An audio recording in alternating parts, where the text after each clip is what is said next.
আসসালামু আলাইকুম ওয়া রাহমাতুল্লাহ। ইন্নাল হামদালিল্লাহ ওয়াসসালাতু ওয়াসসালামু আলা মুহাম্মাদিন ওয়া আলিহি ওয়া আসহাবিহি ওয়া মা ওয়ালা, আম্মা বাদ। সম্মানিত দর্শক শ্রোতা, মুসলিম ভাই ও বোনেরা, মহাগ্রন্থ আল কোরআনের তাফসির বর্ণনা অনুষ্ঠানের আজকের ৭৫তম পর্ব নিয়ে আপনাদের সামনে উপস্থিত হয়েছি। আজকের পর্বে সকলকে স্বাগত জানাচ্ছি। আজকে সূরা বাকারার ৭৪ নম্বর আয়াতের সরল বঙ্গানুবাদ এবং সংক্ষিপ্ত তাফসির বর্ণনা করা হবে ইনশাআল্লাহ। তা আসুন আমরা শুরু করি। আউযু বিল্লাহি মিনাশ শাইতানির রাজিম। বিসমিল্লাহির রহমানির রহিম। সুম্মা কাসাত কুলুবুকুম মিন বা'দি যালিকা ফাহিয়া কাল হিজারাতি আও আশাদ্দু কাসওয়া ওয়া ইন্না মিনাল হিজারাতি লামা ইয়াতাফাজ্জারু মিনহুল আনহার ওয়া ইন্না মিনহা লামা ইয়াশাক্কাকু ফায়াখরুজু মিনহুল মা ওয়া ইন্না মিনহা লামা ইয়াহবিতু মিন খাশিয়াতিল্লাহ ওয়া মাল্লাহু বিগাফিলিন আম্মা তা'মালুন। সাদাকাল্লাহুল আযীম।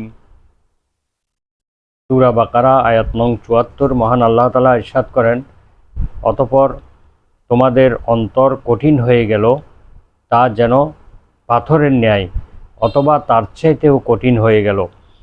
আর ওয়া ইন্না মিনাল হিজারাতি লামা ইয়াতাফাজ্জারু মিনহুল আনহার, এমনও তো কিছু প্রস্তর আছে, পাথর রয়েছে যার থেকে ঝর্ণা দ্বারা প্রবাহিত হয়। ওয়া ইন্না মিনহা লামা ইয়াশাক্কাকু, আর এমন কিছু পাথর রয়েছে যা বিদীর্ণ হয়, ফেটে যায়। ফায়াখরুজু মিনহুল মা, আর সেই পাথর থেকে পানি নির্গত হয়। ওয়া ইন্না মিনহা লামা ইয়াহবিতু মিন খাশিয়াতিল্লাহ, আর কিছু পাথর এমন রয়েছে যা আল্লাহর ভয়ে নিম্নগামী হয়। ওয়ামাল্লাহু বিগাফিলিন, আর আল্লাহ তাআলা কখনো অমনোযোগী নন। আম্মা তা'মালুন, তোমরা যা কিছু আমল করো, যা কিছু কর্মকাণ্ড করো, তার থেকে আল্লাহ তাআলা অমনোযোগী নন। এ হচ্ছে আয়াতের সরল বঙ্গানুবাদ। এবারে আমরা আয়াতের সংক্ষিপ্ত তাফসির বর্ণনা করব ইনশাআল্লাহ। সুম্মা কাসাত কুলুবুকুম, অর্থাৎ এর পরেও তোমাদের অন্তরগুলো পাথর হয়ে গেল বা তার চাইতেও কঠিন হয়ে গেল। এর পরে মানে কি বোঝানো হয়েছে? এর পরে মানে হলো, এই আয়াতে বনি ইসরাইলদের অনেক বড় বড় মুজেজা দেখার পরেও, আল্লাহ তাআলার ক্ষমতার অনেক বড় বড় নিদর্শনাবলী দেখার পরেও তাদের অন্তরগুলো আল্লাহর আনুগত্যের পরিবর্তে আল্লাহ বিমুখী হয়ে তাদের অন্তরগুলো শক্ত হয়ে গেল, পাথরের মতো অথবা তার চাইতেও কঠিন হয়ে গেল। অবাধ্যতার দিকে তারা ধাবিত হলো। তো সেই বড় বড় মুজেজাগুলোর মধ্যে রয়েছে পাথর থেকে পানির ঝর্ণা দ্বারা বের করে দেওয়া, ফেরাউনের পরিণতি বা ফেরাউনকে ধ্বংস করা এবং বনি ইসরায়েলদেরকে উদ্ধার করা, সমুদ্রের মধ্যে রাস্তা হয়ে যাওয়া, তারা যেটা নিজের চোখে দেখেছিলেন। তারপর গোবৎস পূজা এবং গোবৎস পূজার অপরাধ থেকে তাদেরকে অব্যাহতি দেওয়া। তারপরে গোবৎস পূজাকে কেন্দ্র করে তাদের একটি তওবার ঘটনা, পরস্পরকে হত্যা করা, পরবর্তীতে তাদেরকে ক্ষমা প্রদর্শন। তারপরে বনি ইসরায়েলের মধ্যে একটি হত্যাকাণ্ডের রহস্য উদ্ঘাটনের জন্য মৃত ব্যক্তিকে একটি গাভী জবাইয়ের মাধ্যমে, গাভীর একটি অংশ দ্বারা মৃত ব্যক্তিকে আঘাত করলে মৃত ব্যক্তি জীবিত হয়ে হত্যাকারীর নাম বলে দেওয়া। তারপরে জান্নাতি খাদ্য তাদের উপরে অবতীর্ণ করা, মান্না সালোয়া। তারপরে তিহের ময়দানে তাদেরকে মেঘমালা দ্বারা ছায়া দেওয়া। এভাবে মূসা আলাইহিস সালামের সঙ্গে ৭০ জন নেতৃস্থানীয় বনি ইসরায়েলের লোক তুর পর্বতে গিয়ে আল্লাহ তাআলার কথা নিজেদের কানে শোনার পরেও যখন তারা আল্লাহকে স্বচক্ষে দেখার দাবি করল, তখন আল্লাহ তাআলা তাদেরকে ধ্বংস করে দিলেন। পরবর্তীতে মূসা আলাইহিস সালামের প্রার্থনার কারণে তাদেরকে পুনরায় জীবিত করলেন। এই ঘটনাগুলো অনেক বড় বড় ঘটনা ছিল, যেগুলো কোনোভাবেই স্বাভাবিক ঘটনা বলা যায় না। এই অস্বাভাবিক ঘটনাগুলো শোনার পরেও তাদের মনের মধ্যে কোনো পরিবর্তন আসে নাই। তারা আল্লাহ তাআলার প্রতি বিনীত হয় নাই, আনুগত্য স্বীকার করে নাই, বরং তাদের অন্তরগুলো যেন আরও কঠিন হয়ে গেল।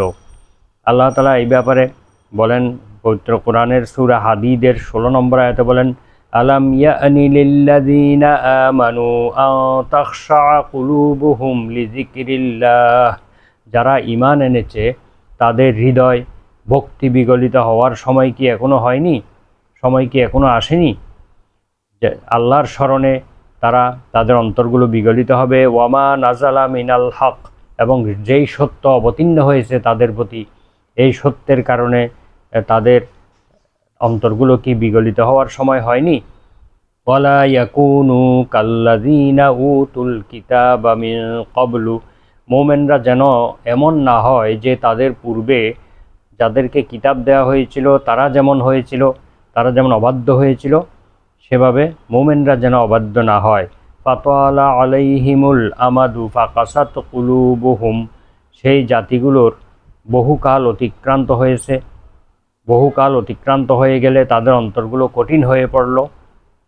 ওয়া কাসীরুম মিনহুম ফাসিকুন, তাদের অধিকাংশই ছিল ফাসিক, আল্লাহর আনুগত্য থেকে বিতাড়িত বা সত্যত্যাগী। অর্থাৎ মুমিনদের এমন হওয়া উচিত নয় যে তাদের অন্তরগুলো আল্লাহর স্মরণে বিগলিত হবে না এবং আল্লাহর মহাসত্যের প্রতি তাদের অন্তরগুলো আনুগত্যশীল হবে না, এমন হওয়া মুমিনদের জন্য উচিত নয়। যেই কাজটি করেছিল পূর্ববর্তী আহলে কিতাবগণ, যারা দীর্ঘকাল জীবিত থাকার পরেও আল্লাহ তাআলার অনেক নিদর্শন স্বচক্ষে দেখার পরেও তাদের অন্তরগুলো কঠিন হয়ে গিয়েছিল এবং তারা অধিকাংশই ফাসিক ছিল, অপরাধী ছিল। তো আল আউফি রহমাহুল্লাহ তার তাফসিরে বর্ণনা করেন, ইবনে আব্বাস রাদিয়াল্লাহু আনহু বলেছেন যে মৃত ব্যক্তিকে গরুর গোশতের টুকরা দ্বারা আঘাত করা হলে সে উঠে দাঁড়িয়ে যায় এবং জীবিত অবস্থায় সে যতখানি সুস্থ সবল ছিল তার চেয়েও তাকে অনেক বেশি সতেজ এবং শক্তিশালী মনে হচ্ছিল। তাকে জিজ্ঞেস করা হলো, তোমাকে কে হত্যা করেছিল? সে উত্তরে বলল, আমার ভাইয়ের ছেলে আমাকে হত্যা করেছে। এরপর সে আবার মৃত্যুমুখে পতিত হয়। লোকটি আবার মারা যাবার পর তার ভাইয়ের ছেলে বলল, আল্লাহর কসম, আমি তো তাকে হত্যা করিনি। এভাবে সেই এত বড় একটি সত্য দেখার পরেও অস্বীকার করল। যদিও কথাটি সবাই শুনে ফেলেছে, সবাই জেনে গেছে, তারপরেও সে অস্বীকার করল। এই জন্য আল্লাহ তাআলা বলেন, সুম্মা কাসাত কুলুবুকুম, এত বড় একটি ঘটনার পরেও তোমাদের অন্তরগুলো কঠিন হয়ে গেল। মিন বাদি যালিকা ফাহিয়া কাল হিজারাহ, যেন তোমাদের অন্তরগুলো পাথরের মতো, আও আসাদ্দু কাসওয়া, অথবা পাথরের চাইতেও আরও কঠিন হয়ে গেল। কিছুদিন অতিবাহিত হওয়ার পর বনি ইসরায়েলের অন্তর পাথরের চেয়েও শক্ত হয়ে গিয়েছিল। কেননা পাথর হতেও তো আল্লাহ বললেন যে পাথর তো এমন রয়েছে যার থেকে ঝর্ণা দ্বারা প্রবাহিত হয়। কোনো কোনো পাথর এমন আছে যে যা ফেটে যায় এবং তার থেকে পানি বের হয়। আবার কিছু কিছু পাথর এমন আছে যে আল্লাহর ভয়ে উপর থেকে নিচের দিকে গড়িয়ে পড়ে। কিন্তু ওই লোকদের অন্তর নসিহাত বা উপদেশে কোনো কিছুতেই নরম হয় না, নম্র হয় না।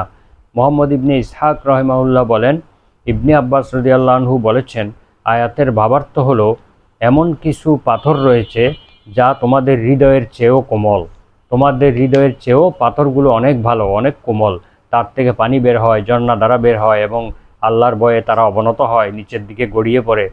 তারা সত্যকে স্বীকার করে, যেই সত্যের প্রতি তোমাদেরকে আহ্বান করা হয়েছে। অর্থাৎ আল্লাহ তাআলার এই জড় পদার্থগুলো পর্যন্ত আল্লাহ তাআলার প্রতি আনুগত্যশীল হয়, অথচ তোমাদের অন্তরগুলো সেরকম নম্র হয় না।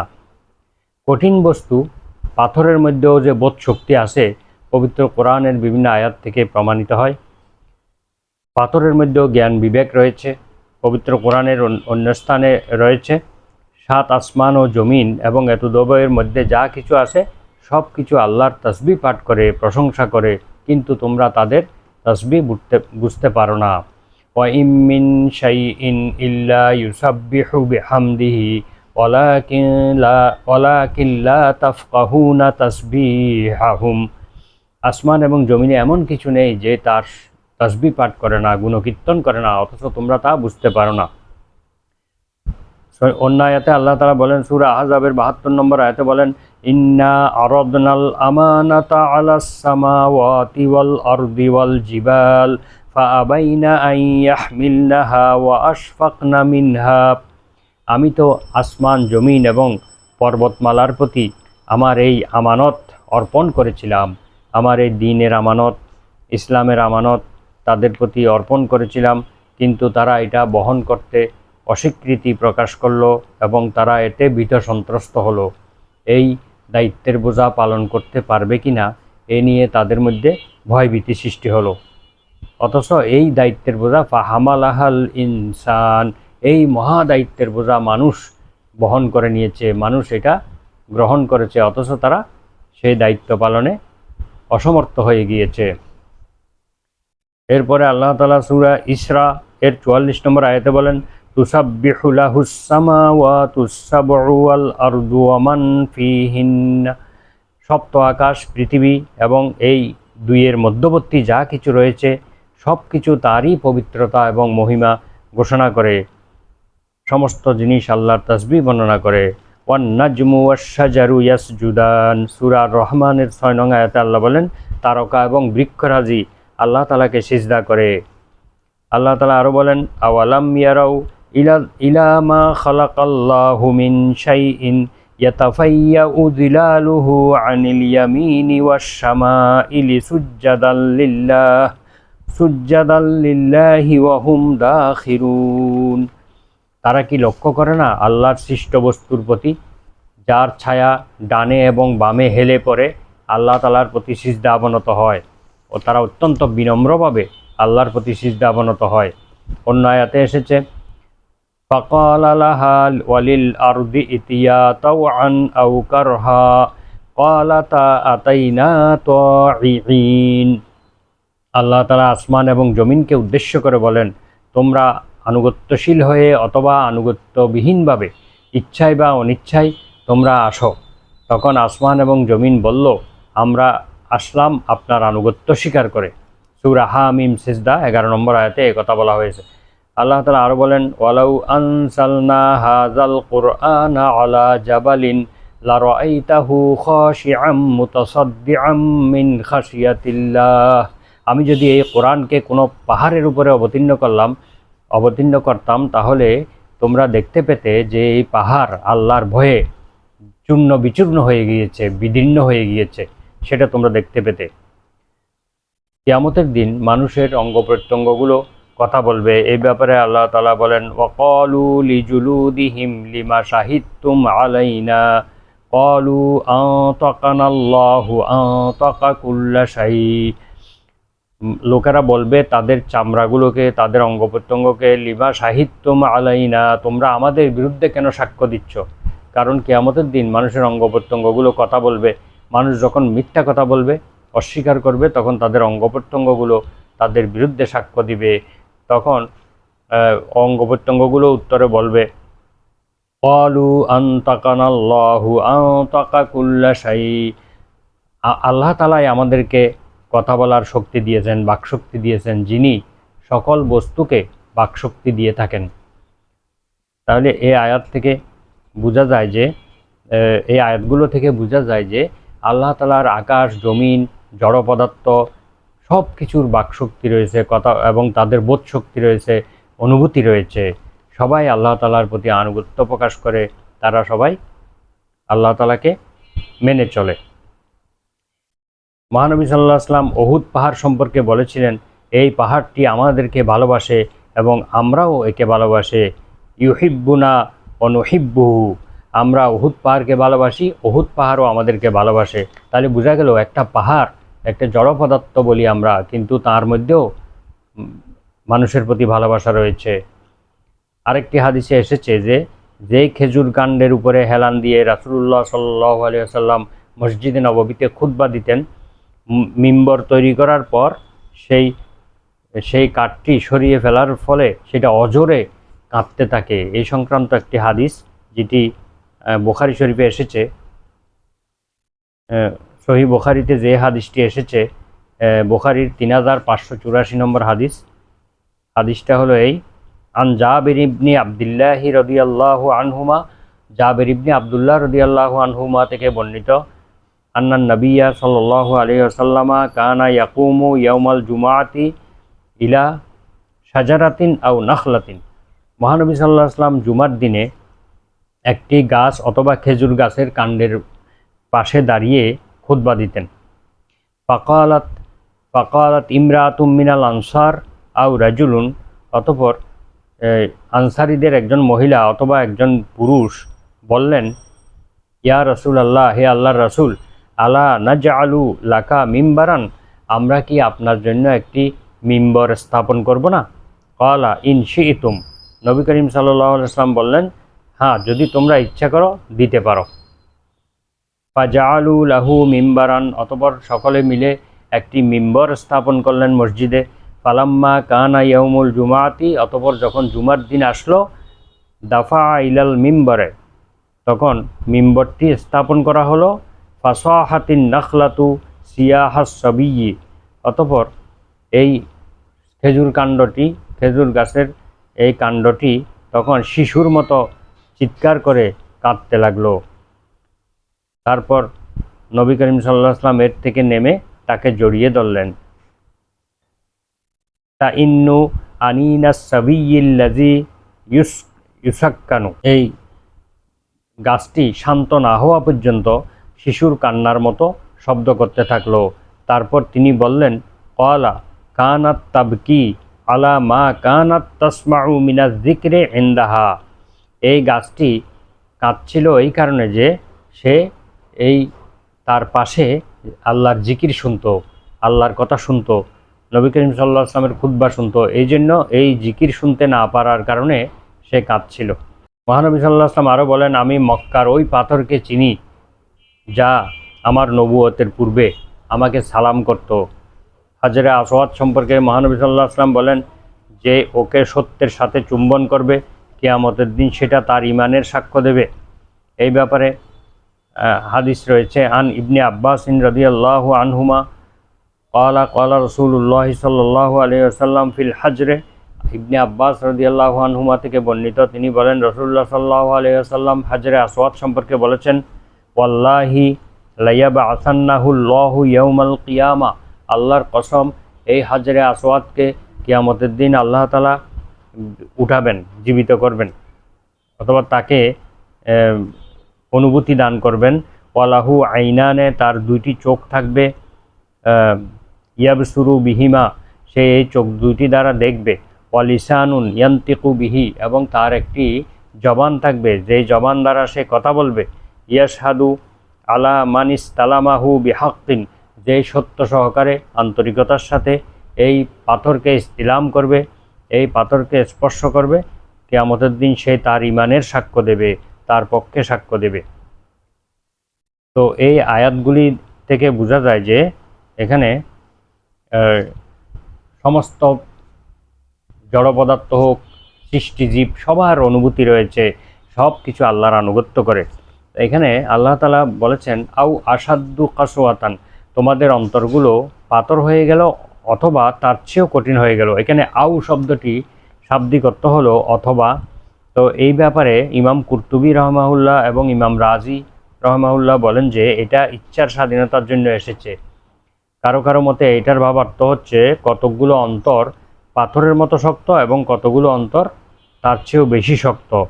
তা আল্লাহ তাআলাই এই সব ব্যাপারে ভালো জানেন। আল্লাযীনা কাফারু আমালুহুম কাসারাবিম বিকিআতিন ইয়াহসাবুহু যামআনু মা হাত্তা ইযা জাআহু লাম ইয়াজিদহু শাইআ, যারা কুফরি করেছে তাদের আমলগুলো হলো মরুভূমির মরীচিকার মতো। মরীচিকা দেখে পিপাসিত লোক, তৃষ্ণার্ত লোক সেই মরীচিকার দিকে ছুটে যায়, ছুটে গিয়ে দেখে সেখানে আসলেই কোনো পানি নেই, সব বালি চিকচিক করতেছে। তো কাফেরদের কর্মকাণ্ডগুলো কিয়ামতের দিন মরীচিকার মতো নিষ্ফল হয়ে যাবে, তারা কিছুই পাবে না সেখানে গিয়ে। এরপরের আয়াতে আল্লাহ বলেন, আউ কাজুলুমাতিন ফি বাহরিন লুজ্জিয়িন, অথবা কাফেরদের কর্মকাণ্ড হলো প্রমত্ত সমুদ্রের বুকে গভীর অন্ধকারের ন্যায়। সমুদ্রের বুকে একে তো ভয়ঙ্কর জায়গা, তারপরে গভীর অন্ধকার, সেই অন্ধকারের মতোই তাদের কর্মকাণ্ডগুলো। তাহলে এখানে যে আউ শব্দটি ব্যবহার করা হয়েছে এটা তাদের ইচ্ছার স্বাধীনতার জন্য ব্যবহৃত হয়েছে। তো আমরা এই আয়াত থেকে যেই শিক্ষা পাই যে তা হচ্ছে মানুষের কিছু কিছু মানুষের অন্তর বা কোনো কোনো জাতির অন্তর এতটাই কঠিন ছিল যে তাদের অন্তরের মধ্যে আল্লাহ তাআলার কোনো আদেশ নিষেধ বা তার আনুগত্য করার বিষয়টি তাদের অন্তরের মধ্যে প্রবেশ করেনি। তাদের অন্তরগুলোকে আল্লাহ তাআলা পাথরের সাথে কিংবা পাথরের চাইতে আরও কঠিন বস্তুর সঙ্গে তুলনা করেছেন, যে অন্তরগুলোতে কোনো উপদেশ প্রবেশ করে না এবং সেগুলো আল্লাহর আনুগত্যে বিনীত হয় না। তো আমাদের অন্তরগুলোকে আল্লাহ তাআলার প্রতি অত্যন্ত বিনীত, নম্র এবং আনুগত্যশীল করে আমাদেরকে অন্তরগুলোকে তৈরি করতে হবে। আল্লাহ তাআলার কথাগুলোকে মনোযোগ দিয়ে শুনতে হবে, অত্যন্ত বিনীতভাবে তার অনুসরণ করতে হবে। কখনো অবহেলা প্রদর্শন করা যাবে না, অমনোযোগিতা প্রদর্শন করা যাবে না, তাহলে আমাদের অন্তরগুলো পাথরের চাইতেও কঠিন হয়ে যাবে। এবং শেষে আল্লাহ তাআলা বলেন যে তোমরা যা কিছু আমল করো আল্লাহ তাআলা সব কিছু লক্ষ্য করছেন, সব কিছু রেকর্ড করছেন এবং এই ব্যাপারে আল্লাহ অমনোযোগী নন। সুতরাং আমাদেরকে আল্লাহকে ভয় করতে হবে প্রতিটি কাজে, সর্বক্ষেত্রে আল্লাহ দেখছেন, আল্লাহ শুনছেন, আল্লাহ আমাদের সব কিছু প্রত্যক্ষ করছেন, এই ব্যাপারে আমাদের বিশ্বাস রাখতে হবে। আমরা আজকের আলোচনা এখানে শেষ করছি। সুবহানাকা আল্লাহুম্মা ওয়া বিহামদিকা আশহাদু আল্লা ইলাহা ইল্লা আনতা আস্তাগফিরুকা ওয়া আতুবু ইলাইক। আসসালামু আলাইকুম ওয়া রাহমাতুল্লাহ।